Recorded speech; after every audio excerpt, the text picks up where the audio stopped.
It's one of the world's most popular amusement parks with 6 million visitors annually. It was in front of hundreds of horrified spectators in the Shamu Stadium that 40-year-old Dawn Branchot died. She was one of the park's most experienced trainers. She was finishing a show at midday, during which one of the park's 3 performing killer whales, Tilikum, had been acting up. One or two of the whales was not listening, and in fact they started speeding around the tank there, and so there was a little bit of confusion, and they let the whales kind of do their own thing, and the trainers all got out of the water. Then, as Branchot was massaging Tilikum on a platform, the trainer either fell or was pushed into the tank.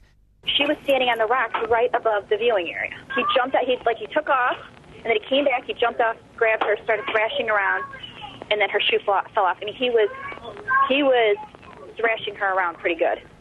This isn't the first death involving Tilikum. In 1991, he was one of 3 orcas blamed for the drowning of a trainer who fell into a pool at Sealand of the Pacific in Canada. And 8 years later, the body of a man was found draped over Tilikum. It's thought he'd broken into SeaWorld Orlando overnight and died of hypothermia, but had been bruised and scratched by the mammal. A news conference was hastily convened after this latest incident. I must emphasize this is an extraordinarily difficult time for the SeaWorld parks and our team members.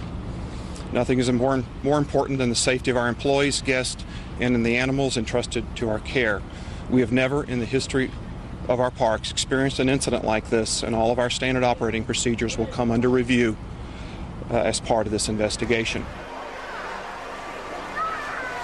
The footage of a killer whale repeatedly attempting to push a man underwater also happened at SeaWorld Orlando in 2004. That trainer survived, but some marine experts question the ethics and wisdom of containing such powerful predators in captivity. The park's been closed as police and federal occupational health officials investigate.